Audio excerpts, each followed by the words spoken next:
Lisa Mariana akhirnya buka suara terkait beredarnya rekaman percakapan yang diduga melibatkan dirinya dan Ridwan Kamil di media sosial. Lisa memilih untuk mengklarifikasi hal tersebut melalui akun Instagram pribadinya. Lisa Mariana mengungkapkan kekagetannya atas rekaman yang beredar di media sosial yang berisi percakapan yang diduga antara dirinya dan Ridwan Kamil. Lisa menyebut itu bukan dirinya dan hanya editan. Sebelumnya, media sosial dikejutkan dengan beredarnya rekaman percakapan yang diduga melibatkan Lisa Mariana dengan Ridwan Kamil. Rekaman tersebut pertama kali diunggah oleh salah satu akun dan langsung menjadi sorotan publik. Dalam percakapan yang terekam, Lisa Mariana terdengar meminta uang sebesar 2,5 miliar rupiah dari Ridwan Kamil. Namun, Ridwan Kamil langsung menanggapi permintaan tersebut dengan menegaskan bahwa anak yang disebut-sebut oleh Lisa bukanlah anaknya. Lisa Mariana yang mendapat penolakan tegas dari Ridwan Kamil langsung menantang untuk melakukan tes DNA sebagai pembuktian. Ridwan Kamil pun menjawab dengan tegas. Tidak puas dengan penolakan tersebut, Lisa Mariana mengancam akan membongkar bukti-bukti yang dimilikinya jika permintaannya tidak dipenuhi. Ridwan Kamil yang merasa terancam tidak tinggal diam dan menanggapi ancaman tersebut.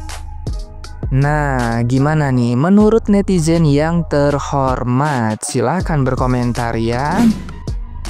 Ridwan Kamil ditantang tes DNA Lisa Mariana, rekaman suara tersebut. Pejabat daerah Ridwan Kamil baru-baru ini menghebohkan jagat raya karena ada isu perselingkuhan yang diduga dilakukan olehnya dengan seorang wanita yang bernama Lisa Mariana gitu guys. Dan isu perselingkuhan ini tuh sudah sangat jauh sekali gitu ya guys. Diduga Lisa Mariana ini sedang mengandung anak dari Ridwan Kamil. Sudah mengandung apa sudah punya anak gitu loh guys. Nah, baru-baru ini beredar sebuah rekaman dari nggak tahu ini diduga disebarkan oleh siapa, kurang tahu ya guys, karena di dalamnya ini sepertinya yang lebih jelas suaranya ini adalah dari Ridwan Kamil gitu, yang mana di dalamnya ini ada percakapan antara dirinya dan Lisa Mariana yang membahas tentang uang 2,5 miliar dan tes DNA gitu kan. Lisa Mariana ini meminta uang senilai 2,5 miliar kepada Ridwan Kamil gitu. Kalau tidak mau ya Ridwan Kamil ini diminta tes DNA oleh Lisa Mariana. Tidak mau kalah dengan statement Lisa Mariana di rekaman tersebut gitu ya guys. Ridwan Kamil ini membantah dengan adanya bukti-bukti kalau anak yang ada di dalam kandungan Lisa Mariana itu bukan anaknya. Dan Ridwan Kamil ini pun sudah mengetahui siapa ayah dari anak Lisa Mariana ini gitu guys. Jadi itu sebenarnya anak dari Lisa Mariana itu bukan anak dari Ridwan Kamil. Tapi Lisa Mariana ini tuh bersikukuh kalau Ridwan Kamil lah ayah dari anaknya gitu ya guys. Bahkan Lisa Mariana ini meminta tes DNA agar semuanya jelas. Di rekaman tersebut gitu ya guys, Ridwan Kamil ini tuh merasa diperas oleh Lisa Mariana karena kasus ini gitu. Dan Ridwan Kamil pun kayak memberikan solusi kalau misalnya mau tes DNA ya bukan sekarang tapi nunggu masalahnya ini tuh reda dulu, karena ini kan lagi kayak bergulir panas banget gitu ya guys. Semua mata itu tertuju kepada Ridwan Kamil. Tapi sayangnya Lisa Mariana ini tuh tidak mau menunggu lagi gitu, karena ya mungkin sudah kayak bertahun-tahun gitu ya guys masalahnya nggak kelar-kelar. Jadi Lisa Mariana ini ingin detik ini juga kita lakukan tes DNA.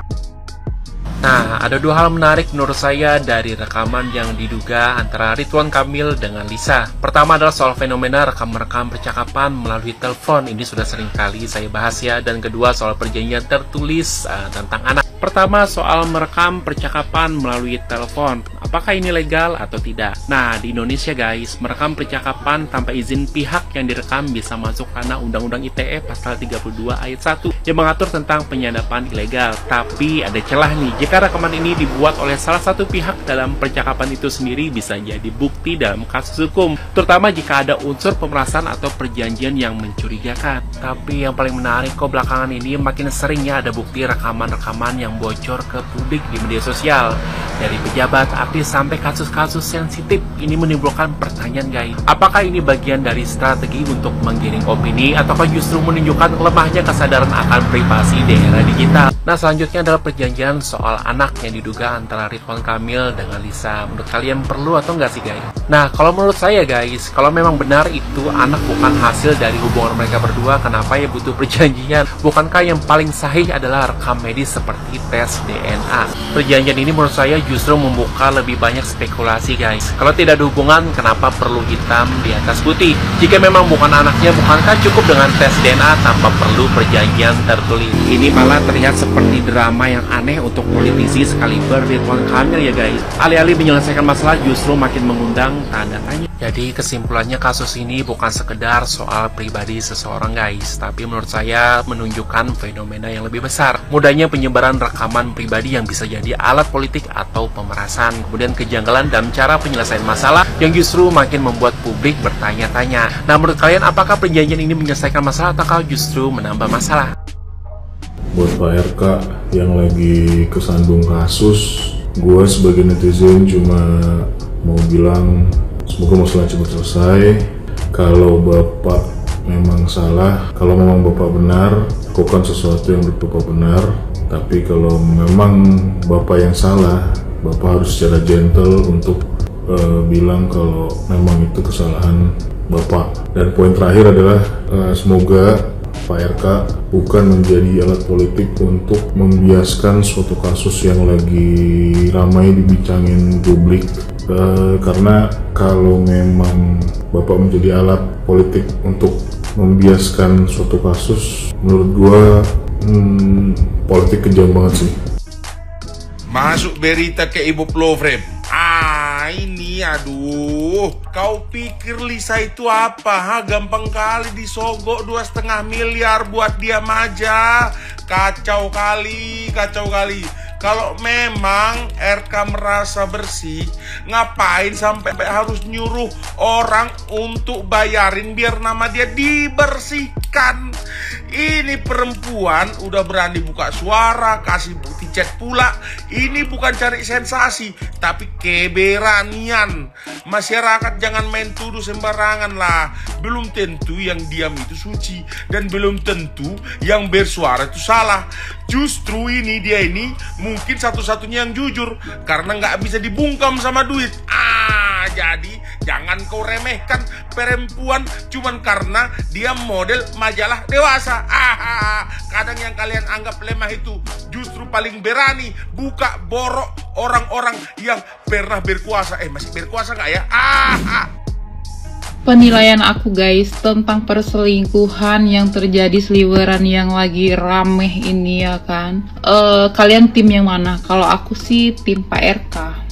Pak RK, biar gimana pun walaupun beliau salah bukan berarti kita membela yang salah ya kan. Ini tuh pelajaran berharga buat laki-laki di luar sana. Jangan coba-coba mendekati Ani.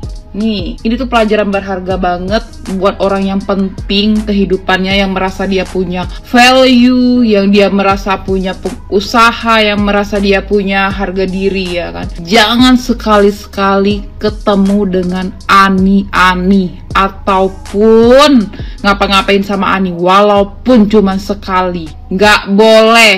Ini akan merusak kehidupan Anda beberapa tahun kemudian ya kan. Karena ini tuh hanya penilaian ya, aku sih berharapnya tidak terjadi. Tapi melihat komentar-komentar si Ani bilang kalau dia tuh ketemu di hotel ya kan, anggap aja itu hilap sekali ya kan. Karena kan ya namanya ayam ya kan, dikasih ikan asin, manusia, kucing dikasih ikan enak-enak ya kan, mungkinlah hilap sekali ya kan. Tetapi ya itu tadi guys, saat kita berhubungan sama Ani ya kan, sama cewek yang pola pikirnya gimana, pasti kita terjerumus. Kalau dia orang baik-baik, nggak bakal. Walaupun terjadi sesuatu dan lain hal dengan atau hamil atau apa, pasti dia bertanggung jawab atas dirinya sendiri, tidak membawa orang-orang lain dalam masalah dia. Bener nggak sih guys? Jadi kesimpulannya untuk Ani di luar sana, bertobatlah. Tidak semua wanita itu berpihak sama kamu. Jadi kalau kamu minta keadilan ini itu, kalau ada yang mendukung kamu, yaitu circle kamu aja yang ngedukung, orang yang senasibnya sama dengan kamu. Kalau orang di luar sana, istri-istri orang yang punya pikiran yang baik tidak akan mendukung namanya pelakor, perselingkuhan, apalagi jual diri. Guys, dengar itu. Terus di sini siapa dong yang rugi? Sedangkan itu ada anak kecil yang harus kita pikirkan masa depannya. Anak itu nggak akan rugi. Anak itu bakalan hidup sehidup-hidupnya selayaknya. Karena dia punya rezeki masing-masing ketika turun ke bumi ini. Tidak ada yang rugi. Yang rugi itu nama baik. Yang rugi itu kepercayaan seorang istri. Yang rugi itu kehancuran rumah tangga orang. Itu yang harus kalian pikirkan. Kalau kalian ya kan para pelakor, para ani-ani, ya kalian hidup seperti itu. Seperti apa yang kalian mau, kalian lakukan. Tidak ada mengurangin. Mau diviralin, mau diin, kalian tetap hidup. Kalian tetap berjalan, kalian tetap makan, kalian tetap ada uang, kalian tetap mendapatkan fasilitas hidup, kalian tetap ibadah, kalian tetap apa, tetap ini, tetap itu. Yang korban siapa? Yang korban yang merasa punya keluarga, yang punya istri, punya anak, punya nama baik. Itu yang korban. Kita kan nggak pernah tahu ya guys, kita kan cuma hanya melihat di sosial media, kita lihat dari postingannya, dari ketikan netizen, dari komentar si enong-enong di Lambe Tura, dia bilang kalau ketemu di hotel atau sebagainya. Menurut aku sih, kenapa perempuan ini berani speak up ya kan ke sosial media, aku juga nggak tahu. Mungkin adakah dorongan-dorongan dari pihak lain atau dari alam gaib untuk supaya dia menceritakan ini, atau diri dia sendiri yang merasa biar dia gimana gitu ya kan, mendapatkan keadilan demi atas nama anak. Ya kan, menurut aku sih jujur, apapun itu yang namanya anak tidak salah ya. Kalian jangan pernah menghujat anaknya, walaupun kalian emosi atau apa, anak tuh nggak pernah salah guys. Anak itu lahir ke dunia dengan nasibnya masing-masing. Kita nggak pernah tahu nasib seorang anak itu seperti apa. Jangan kalian hujat, jangan kalian hujat. Kalau kalian mau hujat, hujat aja ibunya. Oke?